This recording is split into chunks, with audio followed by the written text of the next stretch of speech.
મૂળ ઉજ્જૈનનો, ત્યાંથી મુંબઈ આવ્યા અને મુંબઈમાં અત્યારે હું આવ્યો ત્યારે મને ગુજરાતી બોલતા પણ નહોતી આવડતી. હું સ્વાભાવિક તેથી ત્યાં કોલેજમાં શીખતો ગયો. તાજા તોફાની બાઈ એને ફૂંકતી જાય અને ત્રોફતી જાય, ફૂંકતી જાય અને ત્રોફતી જાય, જેથી કષ્ટ ઓછું પડે. આકાશવાણીના એ વખતેના સ્ટેશન ડિરેક્ટર ચંદ્રકાંત ભટ્ટ, જે એક વખત આકાશવાણીમાં મારા સાથી હતા, એમના સાથે ખૂબ ચર્ચાઓ કરી. આદરણીય રામજીભાઈ વાણિયા, શ્રી ભીખુદાનજી, કવિદાદ, એ લોકો સાથે હંમેશા હું દોલા કાગની ચર્ચા કરતો રહ્યો. આ બધી સ્નેહલતાઓ અને ઉપેન્દ્ર ત્રિવેદી જ બેઠા છે આ બાજુ ને આ બાજુ. અમને જોઈને ઘણા ઘર ઘર રમ્યા છે. લક્ષ્મી અને સરસ્વતીને મેળ નથી. એ જ કારણે ઉપેન્દ્રભાઈ ક્યારેય પૈસા કમાણા નહીં. વિદ્યા કહેતા કલા. આ કલાને ઉપેન્દ્રભાઈએ અભિનય, વક્તૃત્વ અને સંગીત દ્વારા મંચસ્થ કરી.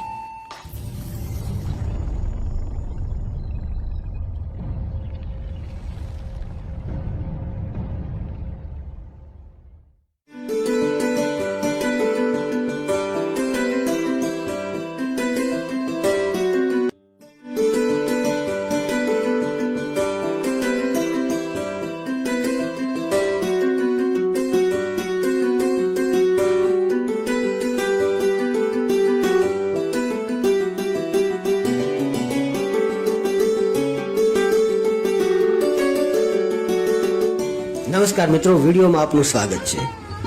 ઉપેન્દ્ર ત્રિવેદી, કયો ગુજરાતી એવો હશે જે આ કલાકારને નહીં ઓળખતો હોય? કદાચ નવી પેઢીના બાળકો ન ઓળખતા હોય, પણ ગુજરાતમાં નામ તો જરાય અજાણ્યું નથી. અભિનય સમ્રાટનું બિરુદ પામેલા અને પદ્મશ્રી એવોર્ડથી સન્માનિત થયેલા એક્ટર અભિનેતાને તો બધાય ઓળખે જ છે, પરંતુ આ મહાન પ્રતિભાની પાછળ છુપાયેલા એક મહાપુરુષની પીછાણ બહુ ઓછા લોકોને હશે. માત્ર મનોરંજન નહીં, સાહિત્ય, સંસ્કૃતિ, સામાજિક અને રાજકીય ક્ષેત્રે પણ ઉપેન્દ્રભાઈનું અમૂલ્ય યોગદાન છે. ઉપેન્દ્ર ત્રિવેદીને માત્ર એક એક્ટર તરીકે મૂલવવા એ એક કર્મયોગી જીવનનું અપમાન ગણાશે.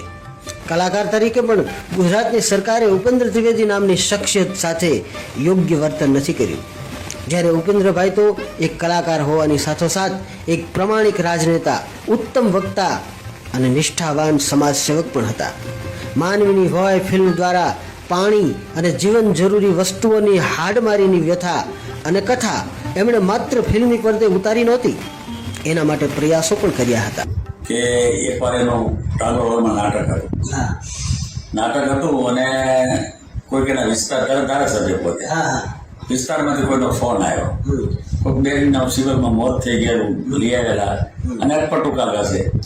એટલે ઉપેન્દ્રભાઈને એમણે ફોન કર્યો. હવે પોતે ચાલુ પ્રોગ્રામમાં ચાલુ નાટક અને ટાગોર હોલથી સીધા માણસોને બધાને પૂછી ખરીદવું પડે, હું આવું તેમ તમે હાંચવી લો પબ્લિકને. અને સીધા પોતે હોસ્પિટલ પહોંચી ગયા, એની કાર્યવાહી બધી પતાવી અને પાછા આવીને પાછા સ્ટેજમાં નાટક. હવે આ તમે જુઓ કેટલી મોટી તાકાત કહેવાય. અને રોગીઓની પીડા એમણે અમર દેવીદાસ તરીકે ભજવી નહોતી. રગત પિતિયાઓની યાદમાં એક આખી વસાહત સ્થાપીને એને એ વ્યથાને, એ પીડાને લોકો સુધી પહોંચાડવાનો પ્રયત્ન કર્યો હતો. પોતાના મત વિસ્તારમાં આવા તો અનેક સમાજ ઉપયોગી કાર્ય એમણે કર્યા હતા. નાટક ભજવતા ભજવતા લોકોની મદદે દોડી જનારા એક્ટરો તમે કેટલા જોયા? ગરીબોને માટે રોટી, કપડાં અને મકાનની પ્રાથમિક જરૂરિયાતો કેટલી આવશ્યક છે અને એના ઉપર એનો પૂર્ણ અધિકાર છે એવો સંદેશ સમાજને મળે એટલા માટે ઉપેન્દ્રગઢ અને ઉપેન્દ્રનગર નામની 2 વસાહત બનાવી ગરીબોને એનો હક અપાવ્યો. આ 2 વસાહતો ભિલોડા વિસ્તારમાં આજ પણ મોજૂદ છે, પણ ઉપેન્દ્ર ત્રિવેદીને માત્ર એક્ટર તરીકે જોનારા એના ચાહકોને આ વાતની જાણકારી નથી. મને એક વાર કહે કે બહુભાઈ કે આપણે 10% પબ્લિક ફંડ થાય ને તો બીજું ગ્રાન્ટ મળતી હશે ગવર્મેન્ટમાંથી, તેમને ખબર હતી. તો આપણે પાણીની ટાંકીઓ બનાવી. એટલે મેં એક આફ્રિકાવાળા ભાઈને વાત કરી તો એને ભંડોળ દીધું અને અમે ઘણી બધી જગ્યાએ પાણીની ટાંકીઓ બનાવી. પછી અમે જઈએ ત્યાં બેસે અને બેસીને પછી આમ સંતોષ વ્યક્ત કરે આ 3 ગામની બહેનો બેડા નહીં પડો. તમને ખ્યાલ હોય તો એમનો ઉપેન્દ્રનગર નામના 2 નગરો વસેલા છે. અને એક વસાયા તેમણે સંત દેવીદાસ બનાવતા પહેલા અમર દેવીદાસ હા, તો એના પહેલા એને આપણું રક્ત નગર બનાવ્યું છે. ક્યાં? હિંમતનગરની બાજુમાં જ છે. અને લઈ ગયા હતા, એમાં રક્તપિયાનો વાસ કરાયો છે. અને જે ફિલ્મમાં જે અભિનય કર્યો ને એમાં એને એ પોતે પૂરેપૂરા ઉતરેલા. એ તો એનો સ્વભાવ હતો. એટલે એ રક્તપિયામાં અમને લઈ ગયેલા. હું જોડતો એમની જોડે બધા ભગવાનના જેમ માનતા હતા. સાચી વાત. એટલે એનો ગુણ સેવાનો બહુ મોટો સેવા. જે સંવેદન તમે અનુભવ્યું નથી એનો અનુભવ બીજાને ન કરાવી શકો, પરંતુ ઉપેન્દ્રભાઈએ દરેક માનવી સંવેદનો અનુભવ્યા હતા અને એ પાત્રો ભજવ્યા હતા. એટલે લાગણીઓ અને ભાવવાહી માણસ તરીકે એને લાગણીનો જાણકાર ગણાવી શકાય. એ પોતે પણ આવા ભાવવાહી માણસ હતા. માંગડાવાળો ફિલ્મ બનાવતા પહેલા જ્યારે એ માંગડાવાળાના સ્મારકોની મુલાકાતે ગયા ત્યારે એ સ્થળો જોઈને રીતસરના રડી પડ્યા હતા. એમણે પ્રેમ, ત્યાગ, સમર્પણ અને શૌર્યના તમામ સદગુણોને આત્મસાત કરીને પછી પોતાના અભિનયમાં એને વણીને લોકો સમક્ષ મૂક્યા. એટલે જ આજ પણ એની ફિલ્મો આપણે બધા એટલા જ રસપૂર્વક જોઈએ છીએ જેટલી એ રજૂ થઈ ત્યારે લોકો જોતા હતા.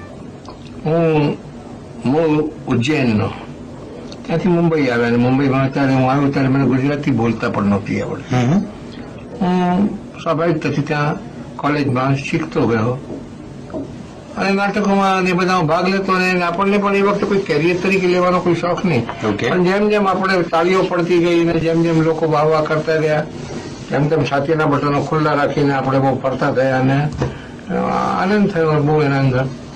અને પછી તે વખતે મેં બીજી પણ નોકરીઓ કરતો. એક ફુગ્ગા બનાવવાની ફેક્ટરીમાં હું ફુગ્ગા બનાવવાનું કામ કરતો. પછી એક ફેક્ટરીમાં હું છતડીના રિવેટિંગ કરવાનું કામ કરતો, સળિયાનું. ઓકે. અને કોઈક જગ્યાએ શરૂઆત તો મેં કરી હતી કુલી તરીકે, ₹2 રોજથી. બીમ્સ ઉપાડવાના, 10 જણા ઉપાડીને ફેંકી આવે જઈને. કયા વર્ષની વાત છે? હા, હું આપને કહું તો 1955 થી. ઓકે. આપણું ફેમિલી બેકગ્રાઉન્ડ એ ટાઈમે શું હતું? એ મારું ફેમિલી બેકગ્રાઉન્ડ એટલે વાત એવી કે મારા ફાધર ઉજ્જૈનમાં મિલમાં હતા. પછી એમને લગ્ન થઈ ગયેલું. વી વર હેપી એન્ડ સેટલ ફેમિલી. પણ ત્યાંથી પછી અમે મૂળ ઈડર પાસે કુકડિયા કરીને ગામ છે ત્યાંના. પણ ત્યાં ગયેલા નોકરી માટે. પછી પહેલાથી મુંબઈ આવ્યા. મુંબઈ મારા મોટા ભાઈને બધા હતા જ. શિક્ષણ લીધું એટલે એ રીતે ત્યાં ધીરે ધીરે મુંબઈમાં અમારો આખો સમાજ, નાટ્ય જગત આખું બધાના પરિચયમાં આવ્યો. કોલેજમાં ઇનામો મળ્યા, સ્ટેટ કોમ્પિટિશનમાં ઇનામો મળ્યા, લખવા માંડ્યું. એ બધામાં ફાવતો ગયો અને ફાવતો ચાલી ગયો અને ભરતીમાં આવી ગયો અને ઓઠમાં પાછો વળી શક્યો નહીં એટલે રહી ગયો ત્યાં. અને ગુજરાતી ફિલ્મ ઇન્ડસ્ટ્રીની અંદર જે પહેલો બ્રેક આપનો કર્યો હતો? આમ મેં ગુજરાતી ફિલ્મોમાં નાના કામો કરેલા કોલેજમાં ફીસ ભરવા માટે, 1 દિવસનું, અડધા દિવસનું. એમાં મેં 8-10 પિક્ચરો કરેલા. મહેંદી રંગ લાગ્યો ને કાદુ મકરાણી ને વનરાજ ચાવડો ને હીરો સલાસ ને વીર રામવાળો ને એવા બધા 5-7 પિક્ચરો કરેલા મેં. એટલે મને ગુજરાતી ફિલ્મોમાં એ 25-50 રૂપિયા મળતા અને મારી ફી ભરાઈ જતી ને આઈ વોઝ હેપી. એટલે જયારે મને પહેલો બ્રેક રવિન્દ્ર દવેજ ફિલ્મ જેસલ તોરલમાં આપ્યો, ગુજરાતી ફિલ્મ બની ત્યારે જેસલ તોરલમાં મને પહેલો બ્રેક આપ્યો એમણે. ત્યારે હું સાહિત્યની દ્રષ્ટિએ અને આમ કહેવાય તો ગુજરાતની ભૂગોળ ને સંસ્કૃતિ ને ઇતિહાસ ને સામાજિક એનું બધો વણાટ કામ જે છે એ બધાથી પૂર્ણ રીતે વાકેફ થઈ ગયેલો હતો. અને સાથે જેસલની કથા, એનું લોક સાહિત્યના અંદર એનું સ્થાન અને એની ચિરંજીવતાનો પણ મને અભ્યાસ હતો ખરો. એટલે એવું કારણ શબ્દોની આરપાર જોઈ શકતો હતો. જે શબ્દો હું બોલતો હતો એનો અર્થ જાણી શકતો હતો, બોલી શકતો હતો અને સમજી શકતો હતો. હું ને ઉપેન્દ્રભાઈ એકવાર અનિલ ગજરે અમને આમંત્રણ આપેલું ને અમે કચ્છમાં જતા હતા. વેલજીભાઈના દીકરા અનિલભાઈ, વેલજી ગજરના જતા હતા. તો વચ્ચે હળવદ આવ્યું એટલે ગાડી એમણે ઉભી રખાવી અને ઉપેન્દ્રભાઈ નીચે ઉતર્યા. એની ત્યાંથી ધૂળ લીધી અને રજ લઈ અને રજ એને માથે ચડાવી આપ. પછી ગાડી મેં બેઠા એટલે મેં પૂછ્યું ઉપેન્દ્રભાઈ આ મને સમજણ ન પડી કે તમે હળવદની રજ માથે કેમ ચડાવી? મને કે રવિન્દ્ર દવે જો પેદા ન થયા હોત તો ઉપેન્દ્ર ત્રિવેદી ન હોત કે. સાચી વાત. હા, ઉપેન્દ્ર ત્રિવેદી ન હોત. એટલે મેં કીધું મને તો કઈ ખ્યાલ નહીં તો કે રવિન્દ્ર દવે આ ગામમાં જન્મ્યા હતા કે. તમે વિચાર કરો આ ગુડિયાનો સ્વભાવ કેવો કહેવાય. આ ઉંમરે પણ એમણે રજ માથે ચડાવી. એટલે ટૂંકમાં કોલેજમાં ભલે 3 વખત નાપાસ થયા પણ કલા ક્ષેત્રની એની સિદ્ધિઓ અવર્ણનીય છે. કિશોર અવસ્થાથી જ નાટકોમાં રચો પચવા જીવ એક ઉત્તમ પ્રકારનો લેખક અને ઉમદા વક્તા તરીકે પોતાને પ્રસ્થાપિત કરી ગયો છે. ત્રાજા તોફનારી બાઈ એને ફૂંકતી જાય અને ત્રોફતી જાય, ફૂંકતી જાય અને ત્રોફતી જાય, જેથી કષ્ટ ઓછું પડે. એણે પોતે ત્રોફેલા ત્રાજવા આપણને બતાવે છે મહાપુરુષોના જીવન ચરિત્રથી. દાખલા તરીકે રામના કપાળ પર કીર્તિની વેલડીઓ એને ચોંટાડેલી હોય છે, છૂંદેલી હોય છે. ભરતરીના લલાટે જ્ઞાન વૈરાગ્યનો ભેખ લખેલો છે, બતાવે છે આપણને જો કેવા માણસો છે. ગોપીચંદના પીઠ પર એની માતાના આંસુઓથી ચૂંદણા કરેલા છે. આપણને થાય હો કેવા મહાન માણસો થઈ ગયા. કાગ બાપુ સાથે બહુ લાંબો મારો પરિચય પ્રત્યક્ષ રૂપે નથી, માત્ર એક વાર એમને મળ્યો છું. મુંબઈના કાંદીવલી પરામાં નશાબંધીના પ્રચાર માટે તેઓ આવેલા. એ વખતે એમનું એ મિશન હતું 1958ની આસપાસ.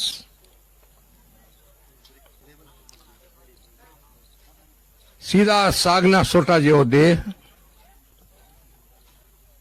પાઘડી ન બાંધવાની લીધેલી પ્રતિજ્ઞા, જ્યાં સુધી ગીરમાં અને વાળાક વિસ્તારમાં દારૂબંધી ન કરી શકું ત્યાં સુધી. માથે ચોટલો, ઝૂલતી દાઢી, તેજસ્વી આંખો. હજારો માણસોની મેદની આંખો પશ્ચિમ ઉપનગરના પરાઓમાંથી માણસો ઉલક્યા હતા. આકાશવાણી ઉપર એમના જે ગીતો પ્રસારિત થતા હતા કાગવાણીના, હું પણ એમાં હતો. કાગ બાપુને ત્યાર પછી મેં વધારે નજીકતાથી જોવા માટે જયમલભાઈ પરમાર, આદરણીય જયમલભાઈની કેટલીક નોંધો વાંચી. આકાશવાણીના એ વખતેના સ્ટેશન ડિરેક્ટર ચંદ્રકાંત ભટ્ટ, જે એક વખત આકાશવાણીમાં મારા સાથી હતા, એમના સાથે ખૂબ ચર્ચાઓ કરી. આદરણીય રામજીભાઈ વાણિયા, શ્રી ભીખુદાનજી, કવિદાદ, એ લોકો સાથે હંમેશા હું દોલા કાગની ચર્ચા કરતો રહ્યો અને એમાંથી મને ઘણી પ્રેરણા મળી. પણ લોકોએ એને વક્તા તરીકે જોયા જ નથી, એટલે જ એનું વક્તૃત્વ છાનું રહ્યું. પણ જેણે જેણે એને સાંભળ્યા છે એને ખબર છે કે ઉપેન્દ્ર ત્રિવેદી જ્યારે બોલતા હોય ત્યારે જ્ઞાની પુરુષ ઉભરી આવે છે. પછી એ મેઘાણી વંદનામાં બોલતા હોય, કાગના ફળીએ કાગની વાતો કરતા હોય કે કોઈ જાહેર સમારંભમાં બોલતા હોય. કહું છું આખી વાતમાં સ્નેહલતા ક્યાં આવી ભાઈ? આ બધી સ્નેહલતાઓને ઉપેન્દ્ર ત્રિવેદી જ બેઠા છે આ બાજુ ને આ બાજુ. અમને જોઈને ઘણા ઘર ઘર રમ્યા છે. આપણા એક કવિ ઇન્દુલાલ ગાંધીએ એક સરસ મજાની કવિતા લખી છે, આંધળી માનો કાગળ. ઘણા એ વાંચી હશે. દીકરો કમાવા મુંબઈ જાય છે, અમૃત ભરેલું અંતર જેનું, સાગર જેવડું સત, પૂનમ ચંદના પાનિયા પાસે ડોસી લખાવતી ખત, ગગો મારો મુંબઈ ગામે, ગીગુભાઈ નાગજી નામે. લખ કે બેટા 5 વર્ષમાં પહોંચી નથી એક પાઈ, કાગળની એક કોરી ચબરખીએ મળી નથી મને ભાઈ, સમાચાર સાંભળી તારા રોવું મારે કેટલા દાડા. ભાણાનો ભાણિયો એમ કહે કે ગીગુ રોજ મને ભેળો થાય, દન આખો જાય દાળજ્યું ખેંચવા, અને રાતે હોટલોમાં ખાય, નિત નવા લુગડા પહેરે, પાણી જેમ પૈસો વેરે. હોટલનું જાજુ ખાશમાં બેટા ને ખર્ચીનું રાખજે માપ. દવા દારૂના દોકડા પૈસા કાઢશું ક્યાંથી બાપ. કયા તારી રાખજે રૂડી, ગરીબની હેજ છે મૂડી. એટલે આમ તો બોલવાનો કોઈ વધારે મોકો નહોતો, પણ ભાઈઓના આગ્રહને કારણે થોડા હા ગળથોલા કર્યા છે. થોડો કાલું ઘેલું બોલ્યો છું. આપે હું એ બહુ મને માણ્યો છે, પણ 50% માણ્યો છે. કારણ કે પડદા ઉપર હું હતો ને, તમે મને જોતા હતા પણ હું તમને નહોતો જોતો ત્યારે. વાહ. આજે 100% મુલાકાત થઈ ગઈ. તમે મને જુઓ છો ને, હું એ તમને જોઉં છું. કેડિયા વગર, ચોયણી વગર, તરવાર વગર પાઘડી તો પહેરાવી.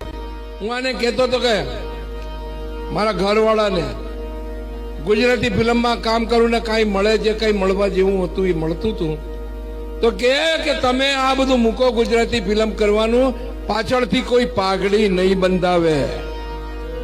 પણ લ્યો આજે ગુજરાતના કદરદાન માણસોએ પાઘડી પહેરાવી, બાપા પહેરાવી.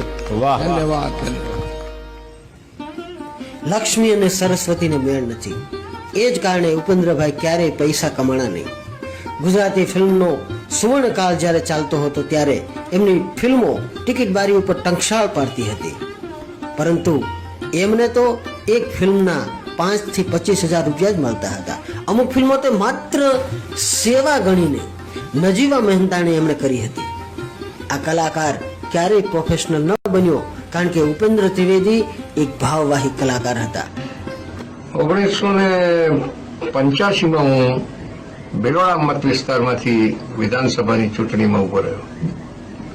પણ એ પહેલા હું જ્યારે ફિલ્મોમાં કામ કરતો ત્યારે પણ મારી મોટાભાગની કમાણી હું લોકહિતાર્થે જ વાપરતો.